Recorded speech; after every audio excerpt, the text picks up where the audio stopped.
For 50 years, there was one rule in global finance that no one questioned. One arrangement so fundamental that most people did not even know it existed.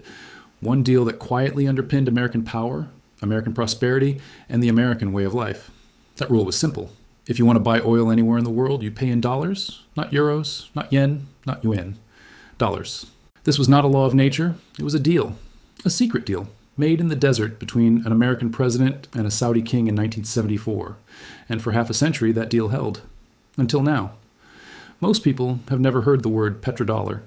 It sounds technical, boring, like something economists argue about in conferences no one attends. But here is what the petrodollar actually means.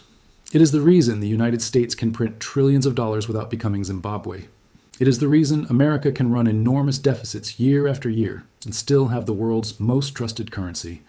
It is the reason the dollar is in your wallet, in your bank account, in the reserves of every central bank on the planet. The petrodollar is not just about oil. It is about power. It is about empire. It is about the hidden architecture that made the American century possible. And that architecture is cracking. When Saudi Arabia, the country that made the petrodollar possible, the country that has been America's most important ally in the Middle East for 5 decades, when Saudi Arabia starts accepting yuan for its oil, that is not a minor policy adjustment. That is not a technical change in trade settlement. That is the ground shifting beneath the global order. This is the story of how the petrodollar was born, how it shaped the world we live in, and what it means that it is dying. To understand the petrodollar, you have to go back to the darkest moment of the American economy in the 20th century. It was 1971. Richard Nixon was president. The Vietnam War was draining the treasury. Inflation was rising. And America faced a problem that threatened to unravel its entire financial system. For decades, the dollar had been backed by gold. Any country holding dollars could, in theory, exchange them for gold at a fixed rate, $35 per ounce. This was the Bretton Woods system, established after World War II, and it made the dollar the foundation of global finance. But there was a problem. America had printed far more dollars than it had gold to back them. France, under Charles de Gaulle, noticed, and France started demanding gold for its dollars. Other countries followed. Gold was flowing out of American vaults. The system was collapsing. Nixon had 2 choices: raise interest rates dramatically and plunge the country into recession, or abandon the gold standard entirely. On August 15, 1971, Nixon went on television and announced that the United States would no longer convert dollars to gold. The Bretton Woods system was over. The dollar was now backed by nothing but faith. This moment is called the Nixon shock, and it created a crisis that few people today remember. Because here is the question that suddenly had no answer. If the dollar is not backed by gold, why would anyone want it? The answer came from an unlikely source, a diplomat named Henry Kissinger. Kissinger understood something that few others grasped. The dollar did not need to be backed by gold. It needed to be backed by something even more valuable: oil. In 1973, the Arab oil embargo had shown the world just how powerful oil really was. The price of crude quadrupled in months. Gas lines stretched for blocks. The global economy shuddered. Oil was the lifeblood of industrial civilization. Every country needed it. Every country would pay anything for it. Kissinger saw an opportunity. In 1974, he flew to Saudi Arabia for a series of secret meetings with King Faisal. The deal he proposed was elegant in its simplicity. The United States would guarantee Saudi Arabia's security, American weapons, American military support, American protection against any enemy, Iran, Iraq, Israel, whoever threatened the kingdom. In exchange, Saudi Arabia would do 2 things. First, it would price all of its oil exclusively in US dollars, not in any other currency, only dollars. Second, it would take its surplus oil revenues, the billions of dollars pouring in from oil sales, and invest them in US Treasury bonds. The Saudis would recycle their petrodollars back into the American financial system. This was the petrodollar agreement. It was never made public.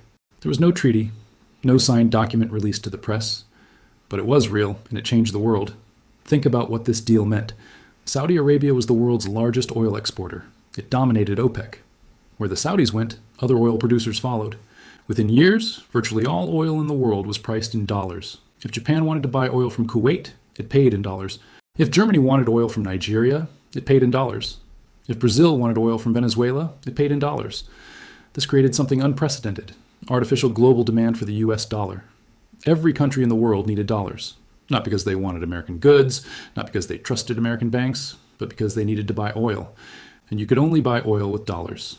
This meant that countries had to accumulate dollar reserves. They had to hold dollars in their central banks. They had to participate in the dollar-based financial system. And where did they keep these dollars? In US Treasury bonds, in American banks, in the American financial system. The petrodollar turned the US dollar into something more than a currency. It became a global necessity, a toll that every country had to pay to participate in the modern economy. This is why America could run enormous trade deficits for decades and not collapse. This is why America could print trillions of dollars and not experience hyperinflation. This is why America could borrow endlessly and still have the lowest interest rates in the world. Because the world had no choice but to use dollars. The petrodollar was not just an economic arrangement, it was the foundation of American hegemony. For 50 years, the petrodollar system seemed unshakable. Countries that questioned it learned harsh lessons. In 2000, Saddam Hussein announced that Iraq would start selling oil in euros instead of dollars. 3 years later, the United States invaded Iraq. After Baghdad fell, one of the first actions of the new government was to switch Iraqi oil sales back to dollars.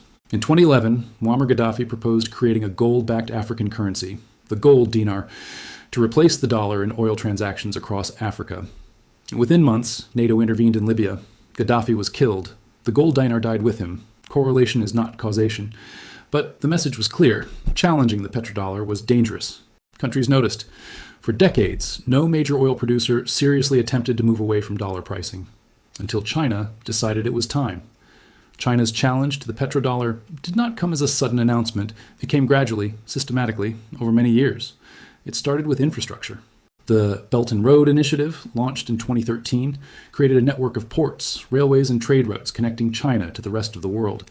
Countries that joined this network became economically tied to China, dependent on Chinese investment oriented toward Chinese markets. Then came the financial architecture. China created the Asian Infrastructure Investment Bank as an alternative to the World Bank. It established currency swap agreements with dozens of countries, allowing them to trade in yuan without converting to dollars. Then came the Shanghai International Energy Exchange, launched in 2018. For the first time, oil futures could be traded in yuan. For the first time, there was an alternative to the dollar-based oil markets in New York and London. And then came the relationships. China became the world's largest oil importer. It became Saudi Arabia's biggest customer, buying more Saudi oil than any other country. It became the largest trading partner of nation after nation across Asia, Africa, and the Middle East. China was not just offering an alternative to the dollar. It was building an alternative financial system, a parallel architecture, a different way of organizing global trade. All it needed was for the linchpin of the petrodollar, Saudi Arabia, to defect. The relationship between the United States and Saudi Arabia was never about friendship. It was about interests. America provided security. Saudi Arabia provided oil and dollar loyalty. Both sides benefited. Neither side needed to like each other. But interests change. America discovered shale oil. By 2020, the United States had become the world's largest oil producer. It no longer needed Saudi oil the way it once did. At the same time, American politicians began criticizing Saudi Arabia openly. The murder of journalist Jamal Khashoggi in 2018 brought international condemnation. American lawmakers talked about human rights, about the war in Yemen, about Saudi repression. From Riyadh's perspective, America was becoming an unreliable partner. It no longer needed Saudi oil. It no longer respected Saudi interests. It might not be there when the kingdom needed protection. China, meanwhile, offered something different. China did not lecture about human rights. China did not demand political reforms. China wanted oil, and it was willing to pay. More than that, China was building things in Saudi Arabia, infrastructure projects, technology partnerships, investment in the Saudi economy. The relationship was deepening in ways that the American relationship never had. And China was offering something else, an alternative to the dollar. In March 2022, reports emerged that Saudi Arabia was in active discussions with China about pricing some of its oil sales in yuan. This was not speculation. This was not theory. Saudi officials confirmed the talks were happening. In December 2022, Chinese President Xi Jinping visited Riyadh. He was received with more ceremony than any American president had received in decades. Agreements were signed, partnerships were announced. In 2023, Saudi Arabia joined the BRICS group of emerging economies, Brazil, Russia, India, China, South Africa, which had been explicitly working to reduce dependence on the dollar. In 2024, Saudi Arabia allowed the original petrodollar agreement, the secret deal Kissinger made in 1974, to expire without renewal. The kingdom did not announce a complete break from the dollar. It was more subtle than that. Saudi Arabia simply began accepting other currencies for oil. Yuan, euros, whatever buyers wanted to pay. The exclusive relationship was over. The monopoly was broken. 50 years after Kissinger's secret deal, Saudi Arabia was no longer a pillar of the dollar system. It was hedging its bets, looking east, diversifying away from America. The petrodollar was not dead, but it was dying. What does it mean for the dollar when the petrodollar system weakens? It does not mean the dollar collapses overnight. It does not mean Americans wake up tomorrow to worthless currency. Financial systems do not work that way. What it means is slower, subtler, and in some ways more profound. For decades, the world had to hold dollars. Countries accumulated dollar reserves because they needed them for oil purchases.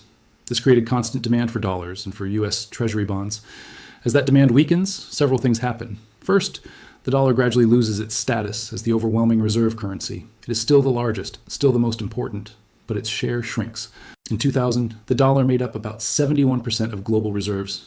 By 2024, that number had fallen to about 58%. The trend is clear. Second, borrowing becomes more expensive for the United States. When the world has to buy your bonds, you can offer low interest rates. When the world has choices, you have to compete. American interest rates rise. The cost of financing the national debt increases. Third, and most importantly, the United States loses a tool of power. Here is something that many analysts believe accelerated the decline of the dollar. America weaponized it.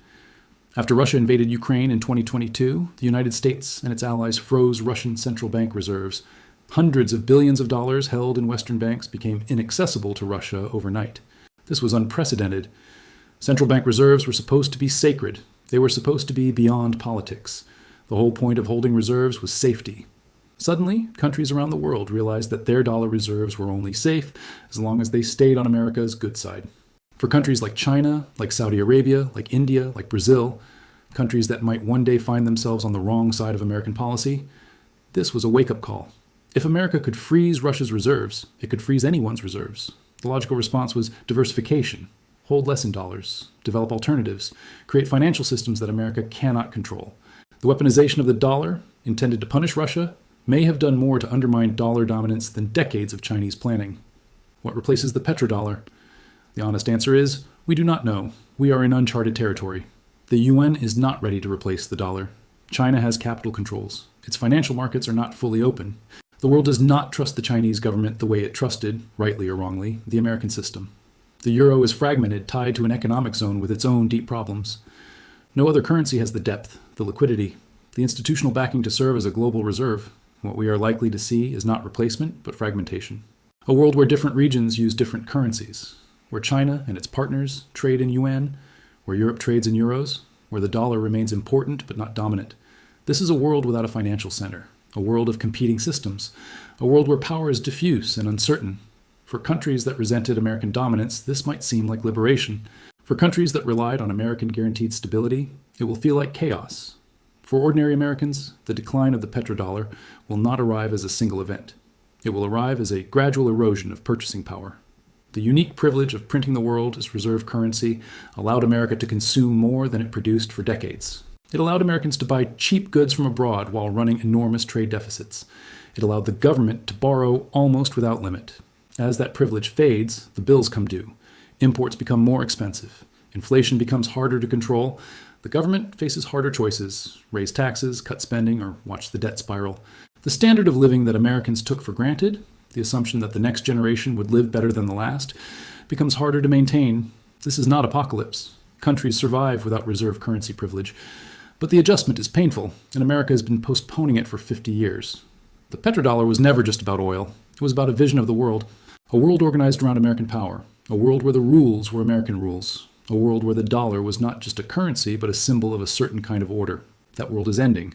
Not with a bang, but with a slow, grinding transition to something new. Saudi Arabia's shift toward China is not betrayal in the dramatic sense. It is rational calculation by a country that sees the future differently than it did 50 years ago. The Saudis are not abandoning America out of spite. They are diversifying because they no longer believe America will be the center of the world in 20 years. They might be wrong. America has been counted out before and has surprised the world. But the trend lines are clear. The direction is clear. The era of unquestioned American financial dominance is closing. In 1974, Henry Kissinger flew to Saudi Arabia and made a deal that most people have never heard of. That deal created the petrodollar, and the petrodollar created a world. For 50 years, that deal held. It survived oil shocks and recessions. It survived wars and political crises. It survived because both sides benefited, because there was no alternative, because the architecture was too embedded to challenge. Now the deal is unraveling. Saudi Arabia is hedging. China is offering alternatives. The world is diversifying away from the dollar. This is not a conspiracy. It is not a plot.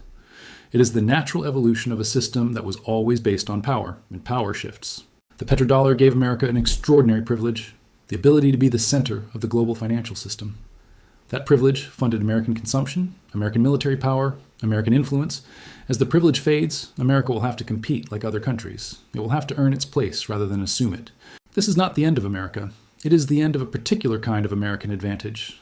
An advantage that most Americans never knew existed, never understood, and will only appreciate now that it is disappearing. The petrodollar was invisible.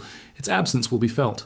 History will record that the American century was built not just on innovation and democracy and military might, but on a secret deal in the desert that made the dollar indispensable. That deal is over, and the world that comes next is still being written.